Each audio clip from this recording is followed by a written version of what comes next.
നല്ല ചേഞ്ചാണ് നോക്കുന്നതെങ്കിൽ മൈജി തന്നെ പോണം. ലാപ്ടോപ്പ് വിൽപ്പനയിൽ കേരളത്തിൽ നമ്പർ 1 ആണ് മൈജി ഫ്യൂച്ചർ. ചേഞ്ച് ആകും, വേറൊരു റേഞ്ച് ആകൂ. നമ്മളത് കോൺഗ്രസിന് ഫേവർ ആകില്ല. കോൺഗ്രസ് ഇരുട്ടിൽ കിടന്ന് തപ്പാണ്. പക്ഷെ ഒരു കാര്യത്തിൽ ഞങ്ങളെല്ലാവരും യോജിക്കുന്നു, അത് രാജ്യത്ത് BJP അപകടമാണ്. ആരാണ് RSS എന്നും എന്താണ് അവരുടെ ഐഡിയോളജി എന്നും നല്ല ധാരണയുള്ളവരാണ്. എവിടെയെങ്കിലും പാളി പോയിട്ടുണ്ടോ? പ്രായത്തിനിടയിൽ സംഘടിപ്പിച്ചത് എത്രയോ കലോത്സവങ്ങളാണ്. അദ്ദേഹം ഇപ്പൊ ക്യാമറയ്ക്ക് മുന്നിൽ മാത്രം അഭിനയിക്കുന്നു, ഇയാളിപ്പോ എല്ലാ ദിവസവും അഭിനയിച്ചാണ്. ഒക്കെ വളരെ വേദനിപ്പിക്കുകയും വിഷമിപ്പിക്കുകയും ചെയ്യുന്നുണ്ട്. എന്റെ സംഘടനാ ജീവിതത്തിലെ എന്റെ ഓർമ്മയിൽ വല്ലാതെ 2 കാഴ്ചകൾ എന്റെ മനസ്സിൽ നിന്ന് മായില്ല. ഈ തെരഞ്ഞെടുപ്പിൽ കോൺഗ്രസിനെ ഷോക്ക് ട്രീറ്റ്മെന്റ് കൊടുക്കുന്ന കാര്യത്തിൽ സംശയമൊന്നും വേണ്ട. ഒരു 3ാം മുന്നണി എന്നത് യാഥാർത്ഥ്യമാകുമെന്ന് സഖാവ് വിശ്വസിക്കുന്നുണ്ട്. ഈ പറഞ്ഞ പോലെ 3ാം മുന്നണി അല്ല, കോൺഗ്രസിനെ BJPയെ എതിർക്കുന്ന ഒരു കൂട്ടായ്മ എന്ന നിലയിൽ ഒരു രാഷ്ട്രീയ പാർട്ടി വേണമെന്നാണ് ആഗ്രഹിക്കുന്നത് എന്ന് പറഞ്ഞു. അങ്ങനെ ഉണ്ടെങ്കിലും ഒരു പ്രധാനമന്ത്രിയെ ചൂണ്ടിക്കാട്ടി ഒരു വോട്ട് പിടിക്കാൻ, ഇപ്പൊ രാഹുൽ ഗാന്ധിയോ അങ്ങനെ ആരെയും കാണിച്ച് ഒരു വോട്ട് പിടിക്കാൻ പറ്റാത്ത ഒരു സാഹചര്യം കോൺഗ്രസിന് വരെ ഉണ്ട് എന്ന് വിശ്വസിക്കില്ല. അങ്ങനെ ഒരു കാര്യം ഞങ്ങളുടെ പാർട്ടി ഒരിക്കലും കാണുന്നില്ല. ഇപ്പൊ 1ാം UPA ഗവൺമെന്റ് വരുമ്പോഴും പ്രധാനമന്ത്രിയെ കാണിച്ചിട്ടല്ലോ വന്നത്. BJPക്കെതിരെ രാജ്യത്തിന് വേണ്ടി വോട്ട് പിടിക്കുക, ഭരണഘടനയ്ക്ക് വേണ്ടി വോട്ട് പിടിക്കുക, ഒരു പ്രധാനമന്ത്രിയെ കാണിച്ച് വോട്ട് പിടിക്കേണ്ട കാര്യമില്ല. അത് സാധ്യമല്ല. രാജ്യത്തിന്റെ ഭരണഘടന ഉണ്ടാകണം. ഭരണഘടനയെ പ്രൊട്ടക്ട് ചെയ്യാനുള്ള ഇലക്ഷനാണിത്. ആ മന്ത്രം ഉയർത്തിപ്പിടിച്ച് മത്സരിക്കുക, ജനങ്ങളെ കാണുക, ജനങ്ങള് വിജയിപ്പിക്കും.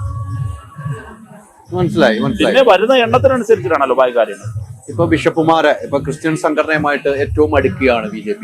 അടുക്കാനുള്ള ശ്രമങ്ങളാണ് നടത്തുന്നത്. ബിഷപ്പുമാർ ഡൽഹി പോകുന്നു, മോദിയുമായിട്ട് കൂടിക്കാഴ്ച നടത്തുന്നു. അതൊക്കെ ഈ ഇടയ്ക്ക് വലിയ രീതിക്ക് ചർച്ച ചെയ്തു. സജി ചെറിയാൻ പറഞ്ഞ ചർച്ചയൊക്കെ വലിയ രീതിയിൽ വിവാദങ്ങളാവുകയൊക്കെ ചെയ്തു. അവരുടെ ഒരു കൂടിക്കാഴ്ച ഈ ക്രിസ്ത്യൻ സഭയെ അടുപ്പിക്കാനുള്ള ഒരു തന്ത്രങ്ങൾ മെനയുന്നുണ്ട് എന്ന് തോന്നുന്നുണ്ടോ? BJP അത് മെനയുന്നുണ്ട്. BJP രാഷ്ട്രീയത്തിന് വേണ്ടി ഏത് കളിയും കളിക്കും. അപ്പോൾ BJP അത് മെനയുന്നുണ്ട്. പക്ഷെ BJPക്ക് എത്ര അങ്ങനെ അവര് നടിച്ചാലും എത്ര അഭിനയിച്ചാലും BJPക്ക് അതെങ്ങനെയാണ് പ്രായോഗികമാക്കാൻ കഴിയുക? ഇന്ത്യയിലെ ക്രിസ്ത്യൻ സഭകൾക്ക് നല്ല ധാരണയുള്ളവരാണ്. ഇന്ത്യയിലെ ക്രൈസ്തവ ജനവിഭാഗം, കേരളത്തിലെ ക്രൈസ്തവ ജനവിഭാഗം, കേരളത്തിലെ വിദ്യാഭ്യാസ വിപ്ലവത്തിന്റെ ചുക്കാൻ പിടിച്ചവരാണ്. ആ വിദ്യാഭ്യാസ വിപ്ലവത്തിന് ചുക്കാൻ പിടിച്ച വിദ്യാസമ്പന്നരായ പ്രബുദ്ധരായ കേരളത്തിലെ ക്രൈസ്തവ വിഭാഗം ആരാണ് RSS എന്നും എന്താണ് അവരുടെ ഐഡിയോളജി എന്നും നല്ല ധാരണയുള്ളവരാണ്. കേരളത്തിലെ ക്രൈസ്തവ സമൂഹത്തെ അണ്ടർ എസ്റ്റിമേറ്റ് ചെയ്യാണ് RSS. അവര് ചെന്നാല് ഇവരുടെ എല്ലാം വീടുകളിൽ സ്വീകരിക്കും. അതവരുടെ എന്താ പറയാ, അവരുടെ ഔന്നത്യമാണ്, അവരുടെ ഹോസ്പിറ്റാലിറ്റിയാണ്. അതവര് ചെയ്യും. അത് കണ്ടിട്ട് മഞ്ഞളിക്കേണ്ടതില്ല. കേരളത്തിലെ ക്രൈസ്തവ ജനവിഭാഗവും കേരളത്തിലെ ക്രൈസ്തവ സഭാ നേതൃത്വവും നല്ല ധാരണയുള്ളവരാണ്.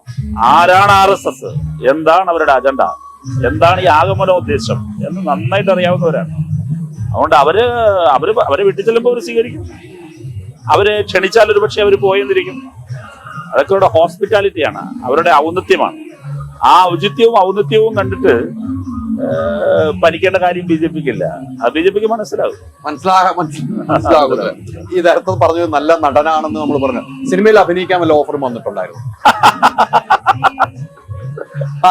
പലപ്പോഴും ഈ ചില ഗസ്റ്റ് അപ്പിയറൻസ് എല്ലാം പറഞ്ഞിട്ടുണ്ട്. പക്ഷേ സമയവും ചെയ്തിട്ടില്ല.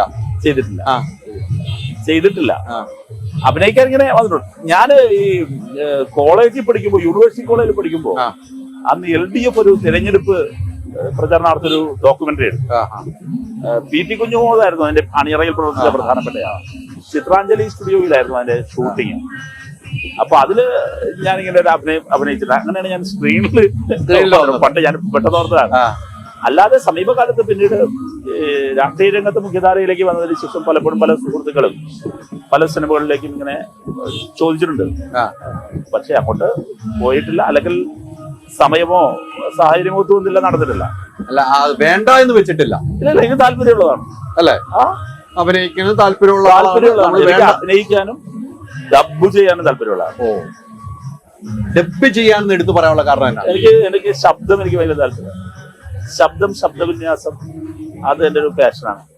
ഞാന് ഡോക്ടർ ബിജുവിന്റെ ഒരു സിനിമയില് ഒരു ചെറിയൊരു ഭാഗം ഡബ് ചെയ്തു, വളരെ ചെറിയൊരു ഭാഗം. ഏത് സിനിമയായിരുന്നു? ഞാൻ ആ സിനിമയുടെ പേര് മറന്നുപോയി, കുറെ കാലങ്ങൾക്ക് മുമ്പാണ്. ഒരു ചെറിയ ഭാഗമാണ്. നമ്മുടെ അനൂപ് ചന്ദ്രൻ അല്ലേ? അനൂപ് ചന്ദ്രൻ ഫ്രെയിമിൽ വരുന്ന ഒരു സീനാണ്. അപ്പൊ അനൂപ് ചന്ദ്രൻ ഒരു കോളാമ്പിയിലൂടെ ഒരു പ്രസംഗം കേട്ടിട്ട് വരുന്നുണ്ട്. ആ പ്രസംഗം ഡബ് ചെയ്തതാണ്. അത് ഡബ് ചെയ്തായിരുന്നു. ഈ പറഞ്ഞ ഈ പ്രാസംഗികന്മാരില്, രാഷ്ട്രീയ പ്രാസംഗികന്മാരിൽ ഏറ്റവും ഇഷ്ടപ്പെട്ട പ്രാസംഗികൻ ആരാണ്? ഒരുപാട് പേരുണ്ട്. നമുക്ക് എനിക്കൊക്കെ കുറെ ആളുകളുടെ പേര് എന്റെ മനസ്സിലൊക്കെ ഓടിയെത്തുന്നത്. നയനാർ സാറിന്റെ പ്രസംഗം ഭയങ്കര ഇഷ്ടം. ഇ.കെ. നയനാർ ഇപ്പോഴും പല ശൈലികളാണ് പലർക്കും. പന്നിയൻ രവീന്ദ്രൻ സ്റ്റൈല് വേറെയാണ്. അങ്ങനെ കുറെ ഒരുപാട് പേരുണ്ട്. ഓരോരുത്തർക്കും ഓരോ ശൈലിയാണ്. ഉന്നയിക്കുന്ന വിഷയങ്ങൾ, അഭിഷേകത്തിന്റെ ഇത് അങ്ങനെയൊക്കെയാണ്. എനിക്കെപ്പോഴും എൻ്റെ ഒരു പ്രസംഗത്തിന്റെ ഒരു ശൈലി എനിക്ക് കൂടുതൽ ഇഷ്ടവും വളരെ ഷാർപ്പായതും വൈകാരികവുമായതുമായ പ്രസംഗമാണ് എനിക്ക് കൂടുതൽ ഇഷ്ടം തോന്നുന്നത്. ഷാർപ്പായതും വൈകാരികമായതുമായ പ്രഭാഷണങ്ങൾ അത് ഒരുപാട് പേരുടെ അതൊരു പിന്തുടർന്നൊന്നും പോയിട്ടില്ലോ. അവരുടെ ഒരു അത് അപകടം ചെയ്യും. അങ്ങനെ പോകരുത്. അങ്ങനെ പോയാലും നമ്മുടെ ബ്രെയിൻ പെട്ടെന്ന് അതങ്ങ് അബ്സർവ് ചെയ്ത് കളയും. അങ്ങനെ ഒരുപാട് പ്രശ്നങ്ങൾ എനിക്ക് ഇഷ്ടമാണ്. ഈ പറഞ്ഞതുപോലെ ഇലക്ഷൻ ഒക്കെ പാർട്ടിയാണ് തീരുമാനിക്കുന്നത് എല്ലാവർക്കും പറയാൻ പറ്റുമോ? മത്സരത്തിനുണ്ടോ എന്ന് ഞാൻ ചോദിക്കുന്ന പാർട്ടിയാണ് തീരുമാനിക്കുന്നത്. ഇല്ല, അങ്ങനെ ഒരു ആലോചന നടത്തിയിട്ടില്ല. ചോദ്യം എന്താണെന്ന് എനിക്ക് മനസ്സിലായി. എങ്ങോട്ടൊക്കെയാ പോകുന്നത് മനസ്സിലായി. ഇല്ല, അങ്ങനെ ഒരു ആലോചന അങ്ങനെ ഒരു കാര്യത്തിലേക്ക്. ഈ തെരഞ്ഞെടുപ്പ് ഇടതുപെട്ട ജനാധിപത്യ മുന്നണിക്ക് കേരളത്തിൽ വലിയ നേട്ടം ഉണ്ടാക്കേണ്ട തെരഞ്ഞെടുപ്പ്. അതുണ്ടാകും. നിയമസഭയിൽ ഹാട്രിക് അടിക്കുമോ? ഉറപ്പ്. കാരണം ഞാൻ ഉറപ്പെന്ന് പറയാൻ കാരണം ജനങ്ങൾ അത് സ്വീകരിക്കും. ഞങ്ങൾ ജനങ്ങളിൽ അങ്ങേറ്റം വിശ്വാസം അർപ്പിച്ച് പറയുകയാണ്. ഉറപ്പാണ്. തീർച്ചയായിട്ടും.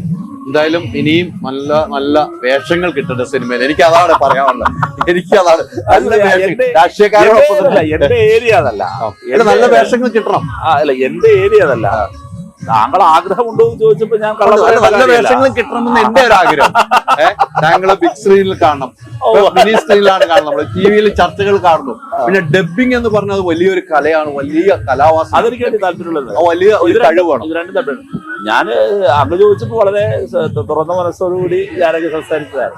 അങ്ങനെയാണ് നമ്മൾ വർത്തമാനം പറയുമ്പോൾ തുറന്ന് നിങ്ങളോടല്ലല്ലോ, പ്രേക്ഷകരോട് കൂടിയാണല്ലോ. അതെ അതെ അതെ അതെ. അപ്പൊ നമ്മളെ കേൾക്കുന്ന ആളുകളോട് നമ്മള് മറച്ചു വെച്ചല്ലോ പറയാം. അല്ല, നമ്മള് അങ്ങനെ പറഞ്ഞു പോകുന്നതാണല്ലോ നല്ലത്. അതെ. എങ്കിലും ഒത്തിരി സന്തോഷം. താങ്കളോടും പലപ്പോഴും താങ്കളുടെ ഷോ, താങ്കളുടെ ഇന്റർവ്യൂസ് ഒരുപാട് കണ്ടിട്ടുണ്ട്. പ്രത്യേകിച്ചും ചലച്ചിത്ര താരങ്ങളുമായിട്ടൊക്കെയുള്ള വളരെ നല്ല ഇന്റർവ്യൂറാണ്. ജേർണലിസം പഠിച്ചിട്ടുണ്ട്. അതുകൊണ്ട് ഇന്റർവ്യൂർ എന്ന നിലയിലും താങ്കൾ വളരെ നല്ല നിലയിലാണ്, സ്കിൽഡാണ്. അതെ, keep it up. Thank you. ഒത്തിരി സന്തോഷം. Thank you. ശരി.